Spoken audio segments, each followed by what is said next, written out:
നമസ്കാരം.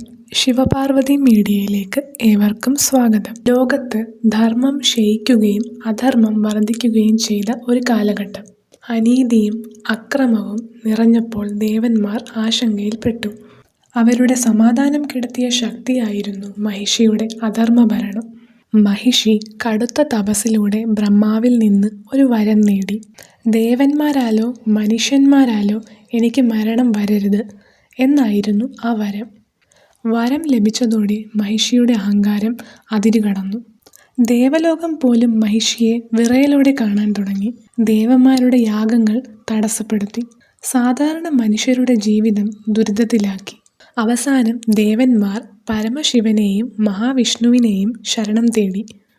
മഹിഷിയെ വധിക്കാൻ സാധാരണ മാർഗങ്ങൾ പോരായിരുന്നു. അപ്പോൾ മഹാവിഷ്ണു ഒരു ദിവ്യരൂപം സ്വീകരിച്ചു. അത് മോഹിനി എന്ന അപൂർവ സൗന്ദര്യത്തിൻ്റെ രൂപമായിരുന്നു. മോഹിനിയുടെ ദർശനം പരമശിവനെ തന്നെ ആകർഷിച്ചു. അവിടെ നിന്നാണ് ലോകക്ഷേമത്തിനായുള്ള ദിവ്യ അവതാരം സംഭവിച്ചത്. പരമശിവനും മോഹിനിയും തമ്മിലുള്ള ദിവ്യ സംഗമത്തിൽ ഒരു മഹാശക്തിയായ ദൈവപുത്രൻ ജനിച്ചു.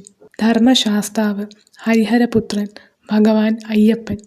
ആ ദിവ്യശക്തിയുള്ള കുഞ്ഞിനെ ദേവന്മാർ പമ്പാ നദിയുടെ തീരത്ത് സുരക്ഷിതമായി എത്തിച്ചു. അതേസമയം പന്തളം രാജാവായ രാജശേഖരൻ വേട്ടയ്ക്കായി ആ പ്രദേശത്തെത്തി. നദീതീരത്തു നിന്ന് കേട്ട കുഞ്ഞിൻ്റെ കരച്ചിൽ രാജാവിൻ്റെ ഹൃദയം സ്പർശിച്ചു. അവിടെ കണ്ടത് ഒരു സാധാരണ കുഞ്ഞിനെയല്ല, ഒരു ദൈവിക തേജസ്സുള്ള ശിശു. സന്താനമില്ലാത്ത രാജാവ് അയ്യപ്പനെ ദൈവദാനമായി സ്വീകരിച്ചു. പന്തളം കൊട്ടാരത്തിലേക്ക് കൊണ്ടുപോയി.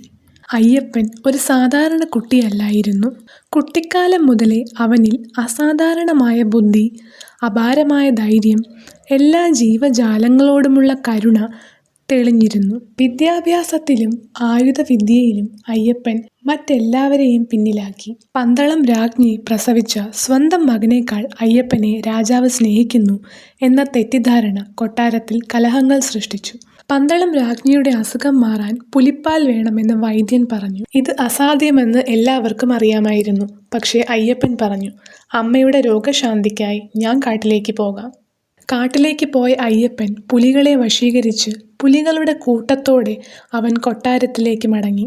അപ്പോഴാണ് എല്ലാവരും തിരിച്ചറിഞ്ഞത് അയ്യപ്പൻ ഒരു സാധാരണ മനുഷ്യനല്ലെന്ന്. ഇനി ലോകത്തെ രക്ഷിക്കേണ്ട സമയം എത്തിയിരുന്നു. അയ്യപ്പൻ ദൈവദൗത്യം ഏറ്റെടുത്തു. മഹിഷിയുമായി നടന്ന യുദ്ധം ഭൂമിയും ആകാശവും വിറയ്ക്കുന്നതായിരുന്നു. അവസാനം ധർമ്മശക്തി അധർമ്മശക്തിയെ കീഴടക്കി. മരണസമയത്ത് മഹിഷി തൻ്റെ പിഴവുകൾ തിരിച്ചറിഞ്ഞു. മഹിഷി അയ്യപ്പനോട് ക്ഷമ ചോദിച്ചു. അയ്യപ്പൻ മഹിഷിയെ വധിച്ചില്ല, പകരം മോക്ഷം നൽകി. ഇതാണ് അയ്യപ്പൻ്റെ മഹത്തായ കരുണ. ലോകക്ഷേമത്തിനായി അയ്യപ്പൻ ശബരിമലയിൽ വസിക്കാൻ തീരുമാനിച്ചു. ബ്രഹ്മചാരിയായി, യോഗനിഷ്ഠനായി, ധർമ്മത്തിൻ്റെ കാവലാളായി. അവിടെ ജാതിയും മതവും സമ്പത്തും സ്ഥാനവും എല്ലാം അപ്രധാനമായി. സ്വാമിയെ ശരണമയ്യപ്പ എന്ന ഒരൊറ്റ മന്ത്രം മാത്രം.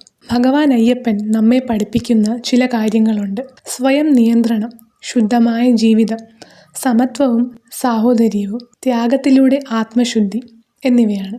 41 ദിവസത്തെ വ്രതം നമ്മെ ശരീരത്തിലും മനസ്സിലും ശുദ്ധീകരിക്കുന്ന ഒരു യാത്രയാണ്. ഭഗവാൻ അയ്യപ്പൻ ഒരു ദൈവം മാത്രമല്ല, ഒരു ജീവിത മാർഗമാണ്. ധർമ്മം പിന്തുടരുന്നവർക്ക് അവൻ എപ്പോഴും സമീപത്തുണ്ട്. സ്വാമിയെ ശരണമയ്യപ്പ.